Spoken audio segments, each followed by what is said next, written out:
enfants de Dieu, je suis très heureuse de vous retrouver sur Ciel TV. Je suis la sœur Laure Israël.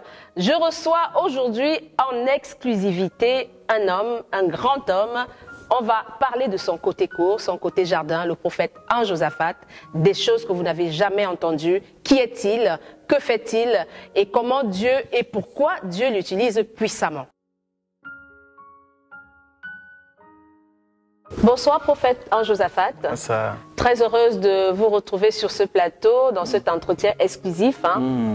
Alors, oui, nous allons parler un peu de vous, des choses que le public, que vos fidèles souhaiteraient savoir sur vous. Parce que c'est vrai qu'un prophète est toujours très énigmatique. On veut savoir qui il est, comment il fait pour avoir tous ces dons. Dieu vous utilise puissamment. Vous faites des croisades à travers les nations. Qui êtes-vous, prophète Anne-Josaphat? Wow.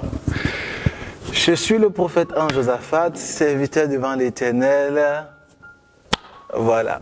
Vous avez quel âge? J'ai quel âge? C'est indiscret? Est-ce qu'on demande l'âge d'un prophète?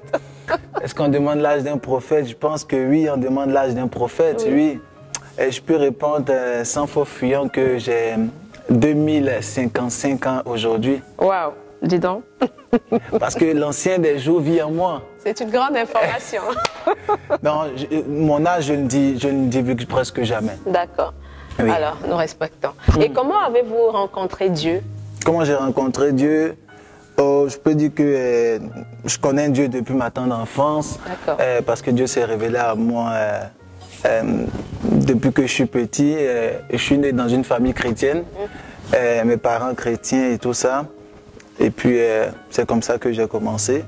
Et il faut savoir que entre les parents chrétiens, entre la vie chrétienne et maintenant être véritablement converti, il y a un grand fossé. Tu peux aller à l'église avec tes parents et tout, et puis ne pas véritablement être vraiment dans le Seigneur. Et je pense qu'il y a eu un moment, un déclic où j'ai vraiment connu le Seigneur. C'était peut-être à l'âge, je ne sais pas, peut-être 19 ans, où Dieu a commencé à se révéler à son serviteur que je suis. D'accord. Et quelles ont été les plus grandes difficultés dans cette marche chrétienne? Dans le ministère ou dans la marche chrétienne? Dans la marche chrétienne, déjà. Ah, la plus grande difficulté de la marche chrétienne, c'est la galère.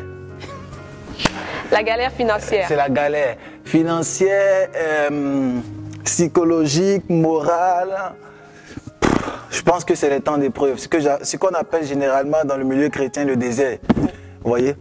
Les épreuves. Les épreuves. Ouais. D'accord. Et est-ce qu'on peut dire aujourd'hui que vous n'êtes plus en galère? Après, la galère est relative. Si c'est concernant les finances, Dieu m'a... Avec beaucoup d'humilité, bon, je pense que ça va un peu. Mais on peut dire qu'on a passé à un autre niveau, on a passé un certain cap par la grâce de Dieu. Amen.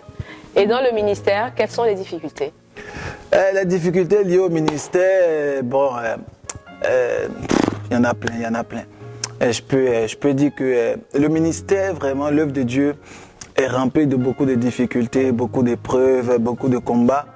Mais la bonne nouvelle, c'est que nous avons des combats même dans les difficultés, dans les épreuves. Jésus-Christ nous donne déjà la victoire. Voilà pourquoi il dit, vous êtes plus que victorieux. Donc Christ fait de nous des victorieux par sa grâce.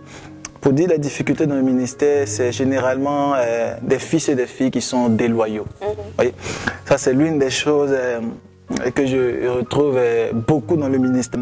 L'une des choses qui est assez compliquée dans le ministère, c'est ce que je disais, qui est la déloyauté. Et ça, c'est l'une des difficultés que beaucoup de ministères peuvent retrouver. Vous voyez, des personnes que tu formes.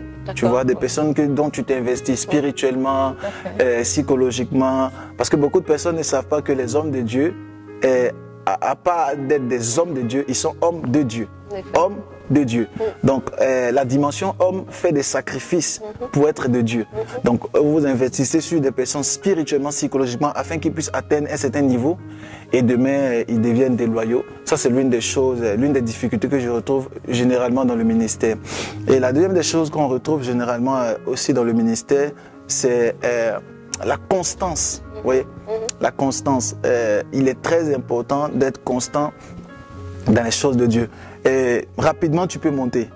Mais rester en haut, c'est très compliqué.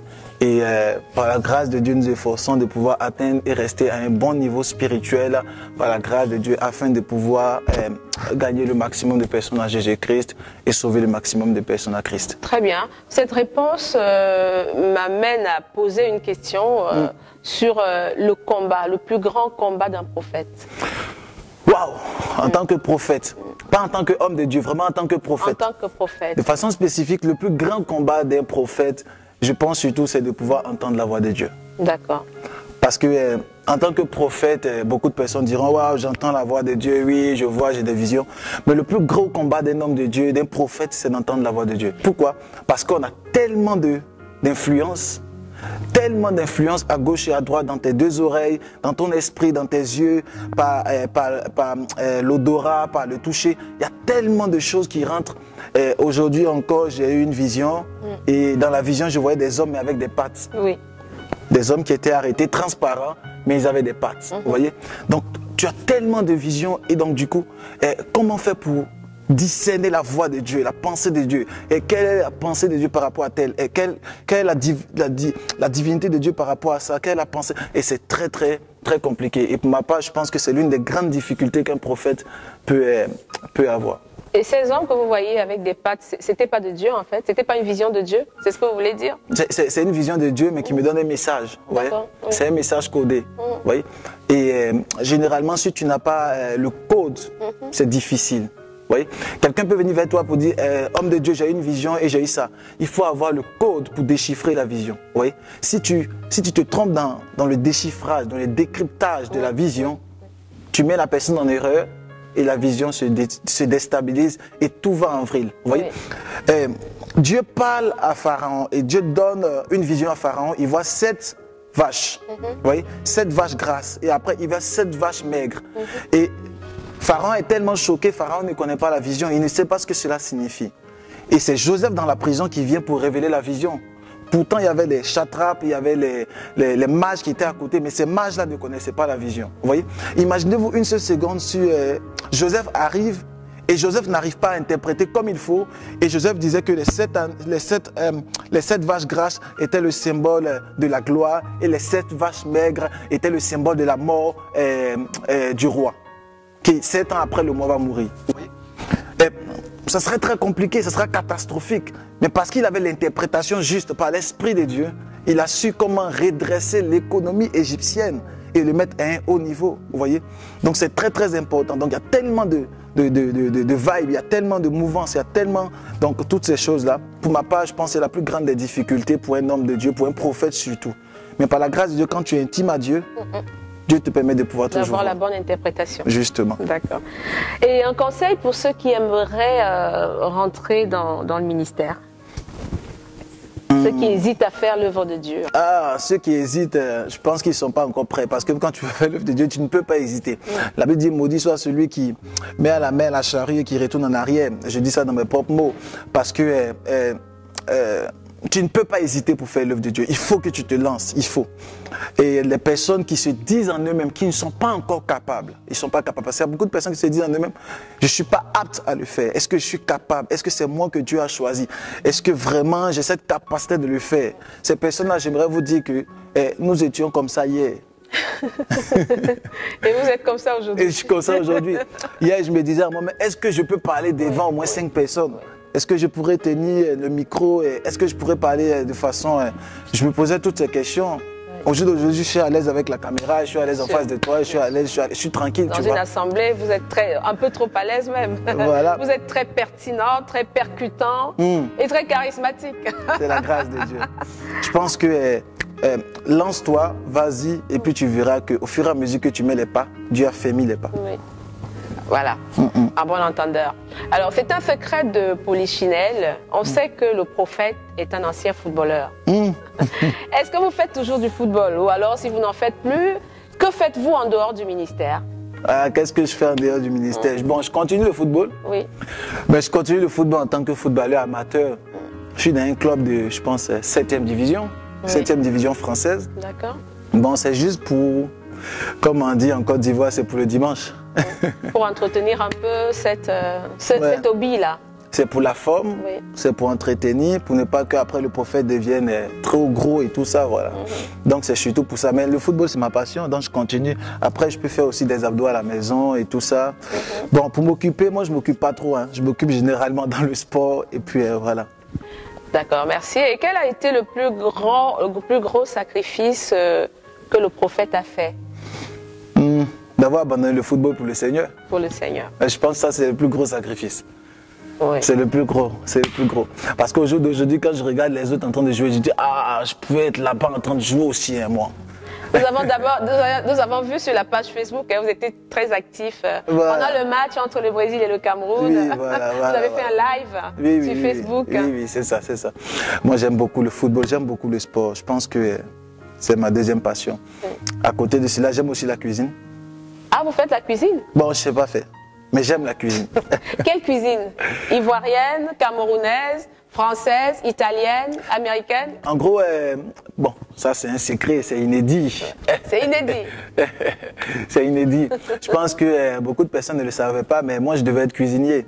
Ah d'accord. Waouh. Oui, parce que j'aimais la cuisine, j'aime toujours la cuisine, mais le problème c'est que je ne sais pas cuisiner. C'est un paradoxe. J'ai failli aller dans une école de cuisine et tout ça, et comme ça je me disais que dès que j'allais venir par la grâce de Dieu, que j'allais arriver en Europe, j'allais apprendre à cuisiner. La cuisine européenne, française, suisse et tout ça. Et puis voilà quoi.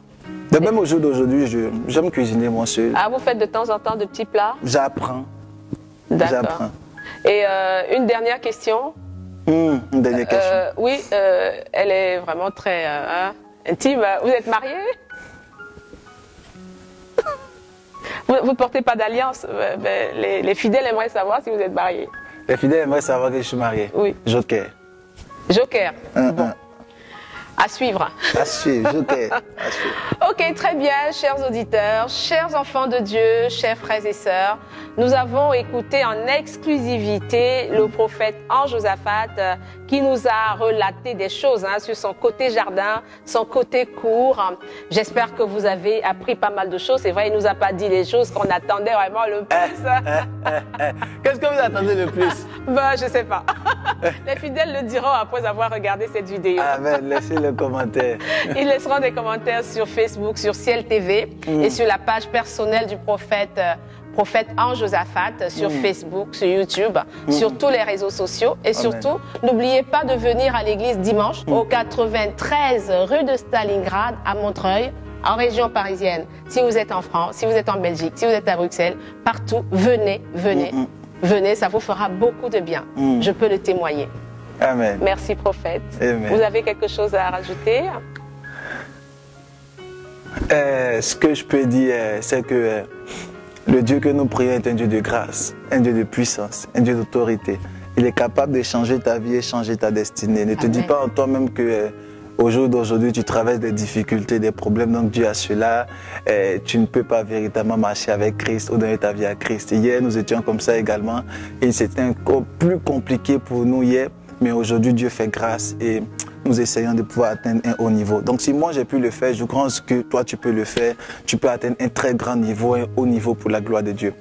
Dieu a dit, qui enverrai-je? Donc ça veut dire actuellement Dieu cherche des personnes qu'il va envoyer dans le domaine du sport, dans le domaine de l'informatique, de la robotique, des banques et dans plusieurs autres domaines. Dieu te cherche dans le ministère pour que tu puisses impacter pour la gloire de Dieu. Ne reste pas dans ton salon à critiquer les hommes de Dieu. Toi-même sois sur le terrain et Dieu va t'utiliser.